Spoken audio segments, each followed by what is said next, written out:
Juan Marcos, que era sobrino de ¿quién? De Bernabé. Escribió en años entre los 40 y 60, fue discípulo de Pedro el apóstol. Recuerden que Marcos no fue apóstol.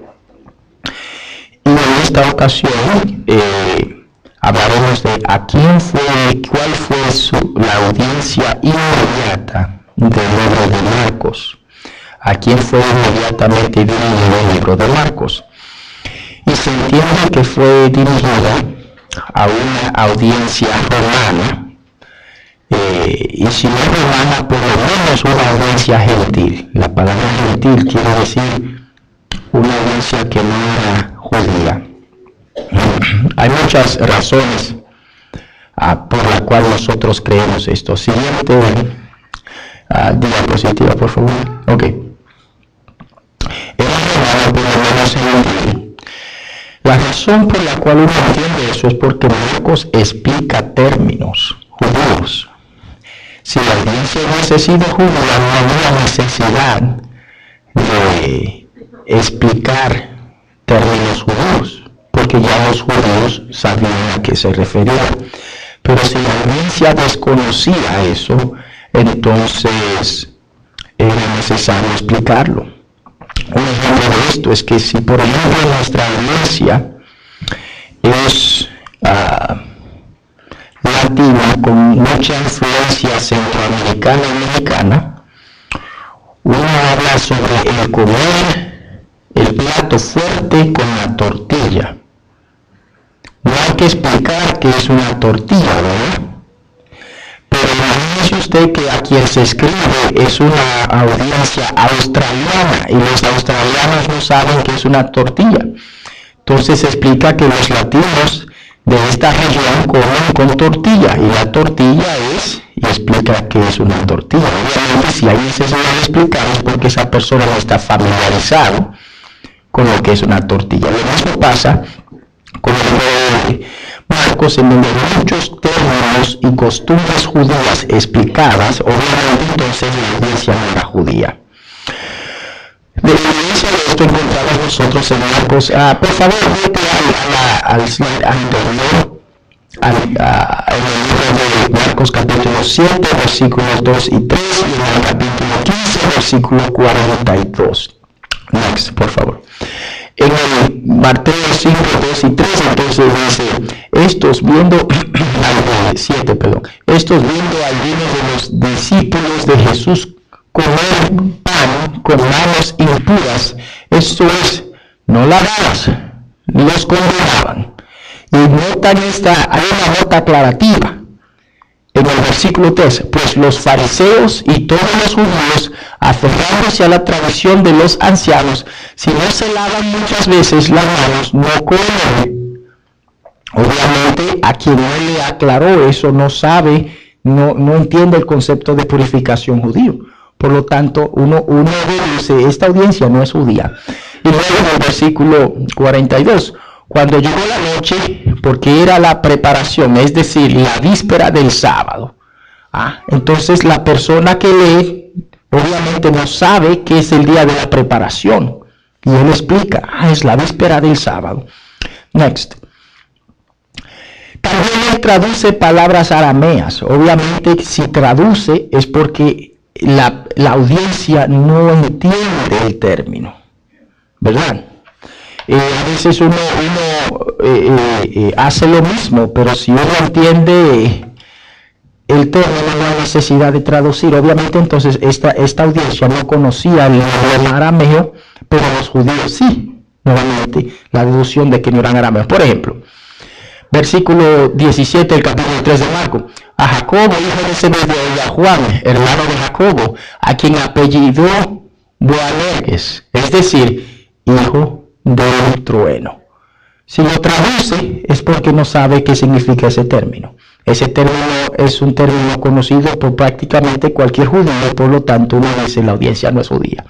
Nuevamente, en el 5:41, tomó la mano de la niña y le dijo, Talita cumi, ¿qué significa? Niña, a ti te digo, levántate. ¿Por qué dice qué significa? Porque la audiencia no sabe qué significa el término. Y en el 7:11, Pero vosotros decís, hasta que diga un hombre al padre o a la madre es corbán. Basta, por lo que diga un hombre al padre o a la madre es corbán. ¿Qué quiere decir? Mi ofrenda a Dios. Todo aquello con que pudiera ayudarte. No, entonces la audiencia no sabe qué significa la palabra corbán. Y él dice, corbán significa mi ofrenda a Dios. Obviamente, la audiencia inmediata del libro de Marcos no era judía. No conocían las tradiciones judías ni entendían el idioma arameo. That's all right. Ok, gracias.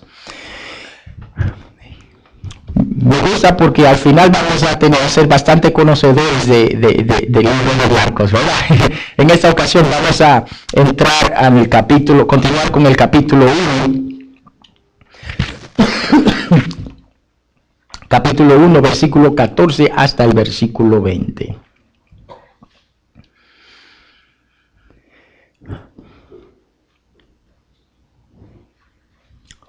Marcos capítulo 1, versículo 14 al 20. Si no trajiste una Biblia, posiblemente haya una enfrente de tu banca, y si no, el pasaje va a estar proyectado en la pantalla. Marcos capítulo 1, versículo 14 al versículo 20 dice lo siguiente. Después que Juan fue encarcelado, Jesús fue a Galilea predicando el evangelio del reino de Dios. Decía, el tiempo se ha cumplido y el reino de Dios se ha acercado. Arrepentíos y creed en el evangelio. Andando junto al mar de Galilea, vio a Simón y a su hermano Andrés, que echaban la red en el mar, porque eran pescadores. Jesús le dijo, venid en pos de mí, y haré que seáis pescadores de hombres. Y dejando al instante sus redes, lo siguieron. Pasando de allí un poco más adelante, vio a Jacobo, hijo de Zebedeo, y a su hermano Juan, que estaban en la barca, remando las redes. Y enseguida los llamó. Entonces, dejando a su padre Zebedeo en la barca con los jornaleros, los siguieron. Oremos, hermanos. Padre, gracias por las palabras que hemos leído, tan hermosas que son palabras de vida, Señor, palabras de salvación, de transformación. Ayúdanos a captarlas, entenderlas, aceptarlas, a vivirlas. Danos la humildad, Señor, para someternos a ellas, y da fuerza y vigor a mi voz. Úsame como instrumento de tu gracia, en el nombre de Jesús. Amén. El tiempo de la respuesta ha llegado, hermanos. El tiempo de la respuesta ha llegado. Me ha pasado a mí con frecuencia que quiero hablar con una persona y lo llamo y no contesta. Entonces llamo a otra persona con la cual pienso que esa persona va a estar, y llamo y no contestan. Y así voy, llamo como a 5 o a 7 personas y nadie contesta. ¿Le ha pasado eso a usted? Oye, qué frustrante es, ¿verdad? Cuando uno tiene interés de hablar con alguien y hace todo lo posible para hacerlo, pero simplemente no funciona. Es lindo cuando hay un llamado, cuando alguien llama, la persona contesta, ¿verdad? Un señor que se llamaba José recibe una llamada a las 3 de la mañana de Ramón. Responde José. Aló. Ramón dice, hola, te habla Ramón desde Alabama. Ah, qué bueno, Ramón, ¿y en qué te puedo servir? Y dice Ramón, nada. ¿Cómo que nada? Sí, en nada. ¿No necesitas nada? No, no necesito nada. Entonces, ¿por qué me llama tan tarde en la noche? Ah, porque es más barato llamar en la noche. ¿Qué cosa? No hay nada que decir. Pero de todas maneras llama. José, un buen hombre, contesta de todas maneras. Y es lindo cuando alguien llama y hay una respuesta inmediata. particularmente la respuesta es necesaria cuando la llamada es importante y demanda de una respuesta inmediata. Jesús también llama, Él hace un llamado y ese llamado demanda de una respuesta inmediata también. El llamado que Jesús hace en primer lugar consiste en una demanda de una respuesta al Evangelio. Versículo 14, nosotros leímos: después que Juan fue encarcelado, Jesús fue a Galilea predicando el Evangelio del reino de Dios. Decía, el tiempo se ha cumplido y el reino de Dios se ha acercado. Arrepentíos y creed en el Evangelio. El Señor Jesús entonces está haciendo un llamado a que las personas respondan al Evangelio. Jesús lo hace después que Juan el Bautista termina su ministerio. Juan el Bautista vino para preparar el camino del Señor, enderezar las sendas. Lo hace predicando un bautismo de arrepentimiento para perdón de pecados. Y ese arrepentimiento era demandado por todos, incluso por el mismo rey Herodes, quien gobernaba esas tierras, quien se encontraba viviendo en pecado. Estaba él con la esposa de su hermano. Juan lo enfrenta con ese pecado y lo encarcela. El encarcelamiento de Juan el Bautista fue total. Jamás salió de la cárcel. De ahí murió. Pero murió habiendo cumplido su misión. Y Jesús se asegura de que el camino para su ministerio estaba ya preparado. Y luego entonces comienza su ministerio. Comienza su llamado. Un llamado que demandaba en primer lugar del arrepentimiento. Arrepentimiento que guiaba a la persona a responder al Evangelio. La palabra arrepentimiento en las Escrituras tiene esta idea o conlleva esta idea de un cambio total, de un cambio de mentalidad. Demanda del reconocimiento del pecado que vive y mora en uno. Y una vez que el individuo reconoce su pecado, toma la decisión de cambiar su estado mental. Toma la decisión de aceptar el pecado por lo que es. Y después que lo hace, entonces se rinde ante el señorío de Cristo. Amén. Eso es arrepentimiento. El Señor Jesús inicia su ministerio entonces demandando de las personas a que sean honestas consigo mismo, reconozcan sus faltas y se acerquen al Evangelio. La palabra Evangelio originalmente se utilizaba en referencia a la buena noticia que llevaba el mensajero a los gobernantes. Este gobernante quería escuchar buenas noticias. Al fin y al cabo, ¿a quién le gusta recibir buenas noticias? Jesús viene entonces y proclama un evangelio, una buena noticia que ha de ser escuchada por todos. La buena noticia, en primer lugar, de que Jesús es el Hijo de Dios. Por lo tanto, posee todas las características necesarias para ofrecerse a sí mismo como un sacrificio que perdonará el pecado de toda persona que se someta a la voluntad divina. Los pecados pasados, presentes, futuros, ante la cruz y el sacrificio de Cristo encuentran perdón total, al punto tal de que el libro de Hebreos, citando a Jeremías, dice que las faltas nuestras no las recordará jamás. Este es el poder del Evangelio.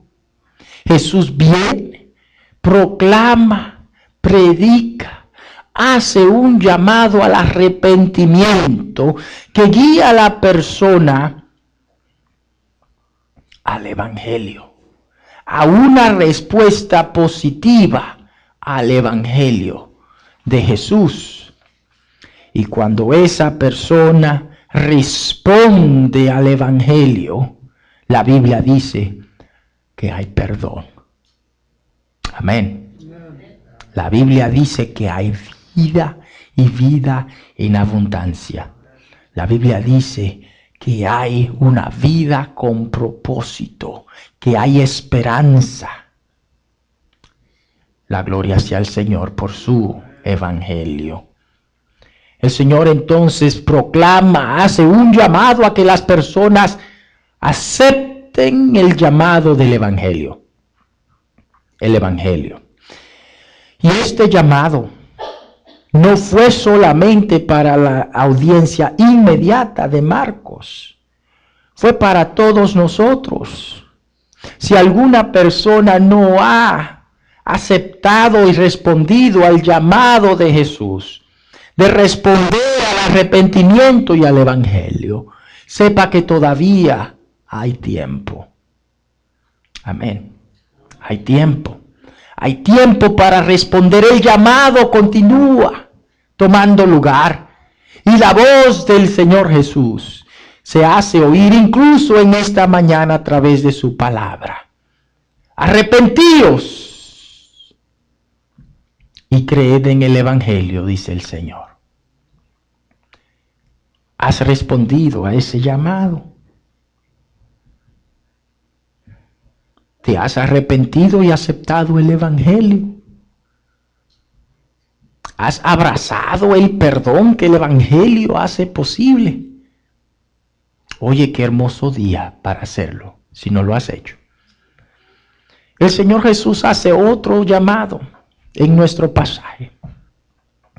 Este es un llamado para la misión que Él tiene. Una misión que ha de transformar el mundo para siempre. Vidas completas, incluyendo la mía y la suya. El llamado inicia con Pedro y su hermano Andrés. Ambos eran pescadores. Se encontraban en este gran lago. 14 millas de largo y 6 millas de ancho. Oye, está grande. Con razón le llamaban el mar de Galilea. Y este lago tan enorme. Ahí había abundancia de pescados. Pedro y su hermano Andrés se benefician entonces del fruto del lago.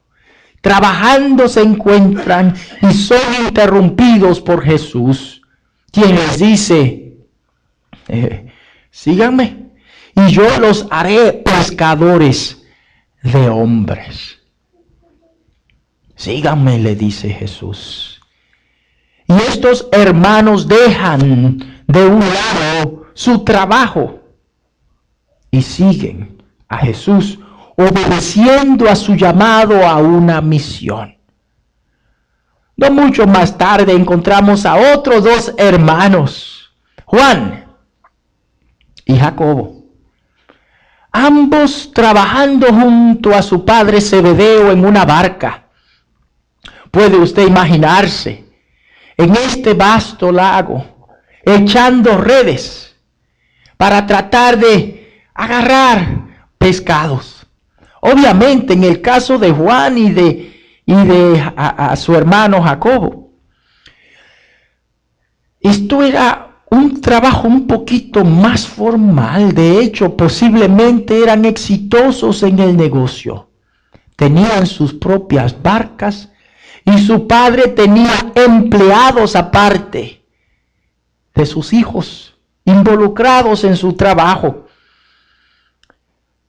síganme, le dice Jesús. A estos no le habló de pescar hombres, simplemente le dice, síganme.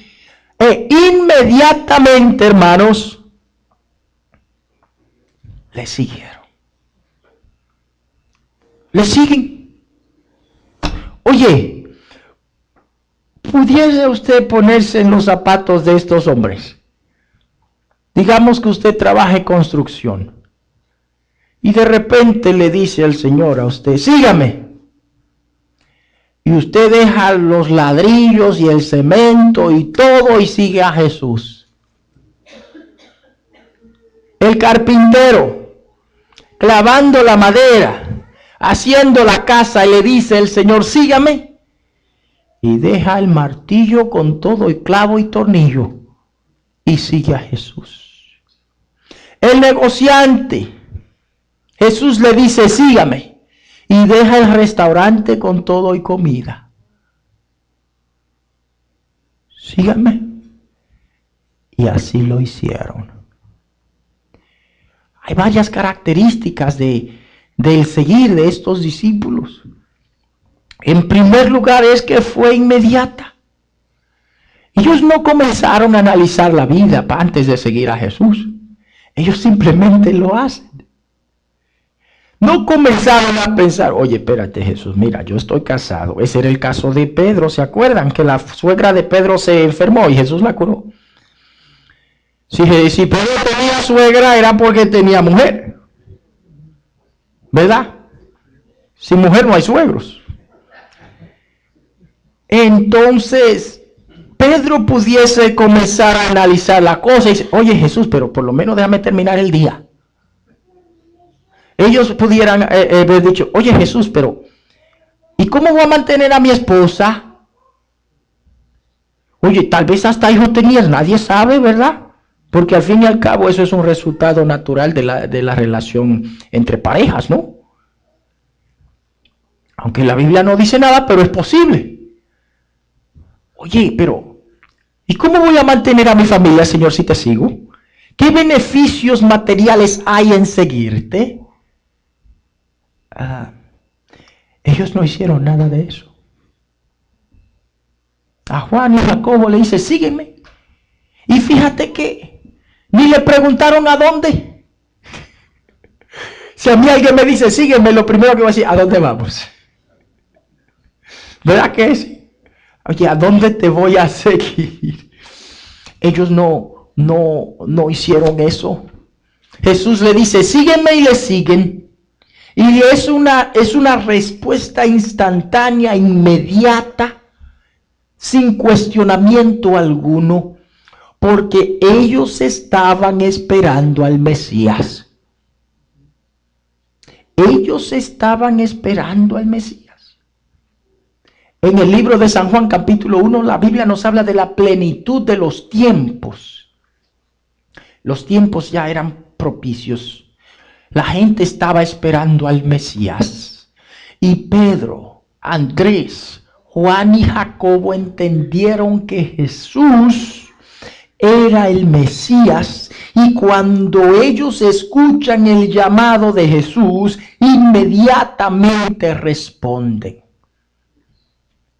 No hay cuestionamiento. Fue una respuesta instantánea, pero también fue una respuesta permanente. Fíjese usted que Pedro, Jacobo, Juan y Andrés nunca dejaron a Jesús desde ese momento. Le siguieron hasta la muerte. Amén. Hasta la muerte. Una vez que le siguieron, por supuesto que tambalearon durante la muerte de Jesús. Pero ahí estuvieron. ¿Verdad que sí? Murió Jesús, dudaron de su muerte, de su resurrección, pero una vez que fueron convencidos por las apariciones, ahí estaban. Y su fidelidad al llamado, a la misión de Jesús, le costó la vida a todos. Todos los nombres que yo acabo de leer, los nombres de estas personas murieron por causa de la misión que aceptaron. Y lo hicieron por voluntad propia. Fue una respuesta inmediata, fue una respuesta permanente a la misión de Cristo.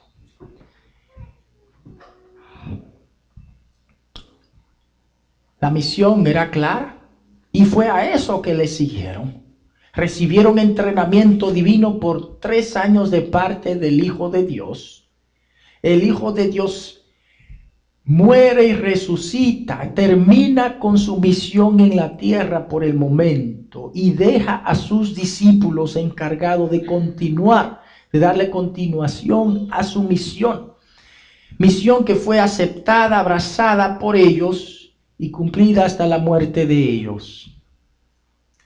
Lo hermoso del caso es que esta misión también es nuestra.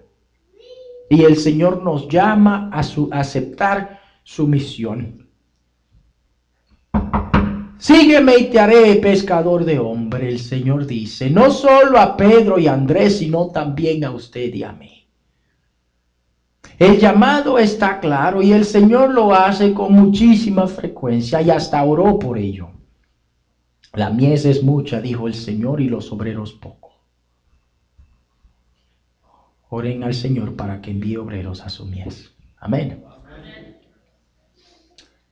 El Señor dice, oren para que muchas personas acepten la misión.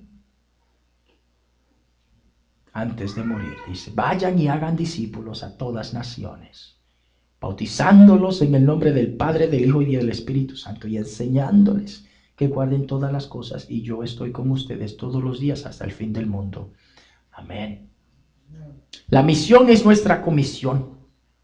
La misión es nuestro llamado, y el Señor nos ha equipado para que nosotros la llevemos a cabo. En primer lugar, cada uno de los que nos encontramos aquí tenemos algo en particular que ofrecer al reino de Dios. Y lo que usted puede ofrecer, en la forma en la cual usted la puede ofrecer, nadie más lo puede ofrecer. Nadie. El Señor nos ha equipado con los frutos del Espíritu. Dones espirituales que cada seguidor de Cristo posee. Dones para ser utilizados para beneficio de su pueblo y para alcanzar las almas para Cristo. El Señor nos equipa entonces con nuestros talentos naturales. Y aparte de eso, nos instruye a través de su palabra de cómo usarlo. Y encima de eso, tenemos la motivación continua de usarlos. La necesidad en el mundo. El Señor nos llama entonces a que nosotros utilicemos nuestro talento, que utilicemos nuestro don para llevar a cabo y cumplir con la misión nuestra. Sígueme, dijo el Señor. Y como resultado de seguirle, los discípulos llegaron a ser apóstoles, pilares de la iglesia. Síganme, y como resultado de seguirle, miles de personas vinieron a Cristo. Y como resultado desde su obediencia, usted y yo, hoy en día, 2000 años después, seguimos a Cristo. Síganme, dice el Señor, y Él llama a que nosotros aceptemos la misión. Y como resultado de hacerlo, vidas serán transformadas, almas serán perdonadas. La esperanza de salvación y vida eterna se apoderará de todos aquellos que escuchan y responden al llamado que usted hace al seguir a Jesús. Jesús hace 2 llamados. El primero consiste en responder al Evangelio. ¿Ha respondido usted al Evangelio? ¿Ha sido usted transformado por el Cristo quien vino por ti? Murió en tu lugar, resucitó para darte vida, sino hoy es un hermoso día, una linda oportunidad para recibir al Señor y responder al llamado del Evangelio. El Señor también llama a que aceptemos la misión. Has respondido a la misión. Quiero pedir al grupo de alabanza que por favor pase al frente. Y a usted, mi hermano, mi hermana, si usted todavía no está utilizando su talento, su don espiritual que el Señor le ha otorgado, a usted le invito hoy a que comience a usarlo para transformar vidas a través del Evangelio. Usted es el vaso, el instrumento que el Señor usa para transformar vidas. No hay nada más hermoso que ver personas viniendo a Cristo y ser salvas. El Señor te ha utilizado para salvar vidas. ¿Has aceptado el llamado?